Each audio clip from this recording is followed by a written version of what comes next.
আমরা কাজ করি একসাথে, কিন্তু আমরা বিভিন্ন জায়গা থেকে অনেকের সাথে বছরে একবারও দেখা হয় না। তো এই ধরনের একটা নির্বাচনী কর্মকাণ্ডে আসলে, ইভেন্টে আসলে হয়তো সবার সাথে দেখা হয়ে যায়, গল্প হয়, আড্ডা হয়। এটা একটা আমাদের জন্য বিনোদন। আপনি কি ভোট দিয়েছেন না দিবেন? না, এখনো দেইনি, ভাবছি আচ্ছা আচ্ছা, দেব। সেটা হলো যারা নির্বাচিত হবে তাদের কাছে আপনার কি কি প্রত্যাশা রাখেন? আসলে এই প্রশ্নটা সবাই করে, কি কি প্রত্যাশা। আসলে অভিনয় শিল্পী সঙ্গের কাছ থেকে খুব বেশি প্রত্যাশা করা উচিত না, কারণ শিল্পীদের তেমনি অনেক লিমিটেশন আছে। আমরা চাইলেই তো অনেক কিছু করে ফেলতে পারবো না, কারণ শিল্পী সঙ্গের সভাপতি, সাধারণ সম্পাদক হলে এরা কেউ এমপিও হবে না।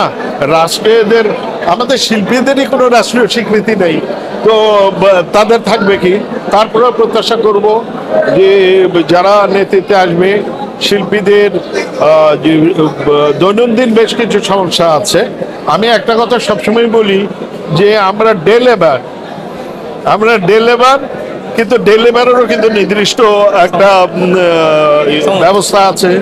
সকালে কাজ শুরু করে, দুপুরে একটা ব্রেক হয়, আবার বিকেল 5টার পরে সে আর কাজ করবে না। শিল্পীদের কোনো ব্রেক নাই। সকাল ভোর 5টায় ঘুম থেকে উঠতে হয়, রাত 12টা, 1টা, 2টা, 3টা পর্যন্ত কাজ করে, আবার পরের দিন সকালেই পরিচালক বা প্রডিউসার এসে উপস্থিত হয়ে যান, ভাই রেডি হয়ে যান। সো শিল্পীদের এই কাজের জায়গাটা ঠিক করা দরকার এবং রাষ্ট্রীয় স্বীকৃতি দরকার। শিল্পীদের কোনো রাষ্ট্রীয় স্বীকৃতি নেই, এটা যদি পাওয়া যায় তাহলে আমরা খুশি। আচ্ছা ভাইয়া, মানে বিগত কমিটি অভিনেতাদের জন্য কতটুকু কি করেছে? এটা আসলে ডিটেইল বলতে পারবো না, মানে অতটা আমি একদম খুঁটিনাটি জানি না। তবে বাহ্যিক দৃষ্টিতে গত কমিটি আমার কাছে তো মনে হয় ভালোই ছিল।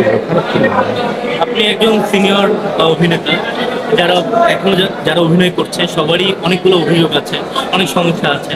আপনি যেটা বললেন সময়ের বিষয়, এবং হলো আমরা শুনি যে অনেকে সম্মানিত পর্যন্ত ঠিকঠাক পায় না। সেক্ষেত্রে যদি আপনার মানে মন্তব্য বলেন।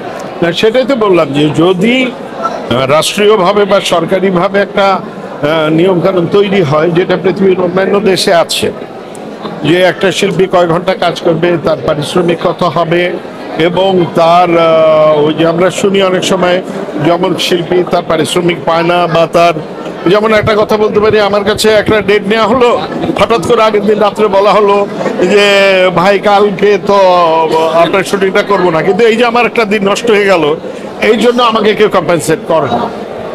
তো এইটা একটা জাস্ট উদাহরণ দিলাম। এই জন্য একটা অন্যান্য পেশার যেমন একটা সুনির্দিষ্ট একটা কাঠামো আছে, শিল্পীদেরও একটা, অভিনয় শিল্পীদেরও একটা কাঠামো, কাজের একটা কাঠামো সরকারিভাবে হওয়া উচিত। আপনি তো সিনিয়র অভিনেতা হয়ে গেছেন, পেশাগত স্বীকৃতি অভিনেতা হিসাবে কতটুকু মানে পাওয়া যায়, এটা যদি একটু বলতেন। না, সেটাই তো বললাম যে সরকারিভাবে তো আমাদের কোনো স্বীকৃতি নাই একজন অভিনেতা হিসেবে।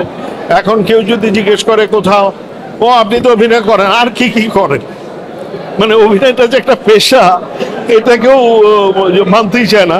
এর পাশে কি করেন ধরেই নেয় মানুষ যে অভিনয় করে তো আপনার চলে। সো এটাকে পেশা হিসেবে এটার স্বীকৃতি চাই, এবং এটা সরকারিভাবে চাই। আর এরপরও যে খুব ডিসস্যাটিসফ্যাকশন সেটা বলবো না। লক্ষ কোটি মানুষের ভালোবাসা পাই, তারা ভালোবাসে, শ্রদ্ধা করে, এবং যে কোনো জায়গায় যাই সম্মান পাই, এটা একেবারে এই জীবনে কম না। শুটিং সেটে নিয়ে অনেক অভিযোগ আছে, শুটিং সেটের পরিবেশ খুবই বাজে, সেখানে এটা নিয়ে যদি আপনি বলতেন তাহলে উঠে আসতে। কোথাও না, আসলে শুটিং যারা করে, একজন ডিরেক্টর বা প্রডিউসার, সবই তো আমাদের অঙ্গনে। ওরাও চেষ্টা করে আমাকে, আমি যাতে কষ্ট না পাই, কিন্তু সব মিলিয়ে আসলে হয়ে ওঠে না। একটা মানে নাটক করতে গেলে বা সিনেমা করতে গেলে যে বাজেট, আর এখনকার অবস্থা তো জানেনি, সেক্ষেত্রে কিছু সমস্যা হয়। তবে কোথাও খুব খারাপ কিছু খবর শুনি, যেটা আমাদের কাম্য। ধন্যবাদ। থ্যাংক ইউ, সবাই ভালো থাকবেন। বলবেন।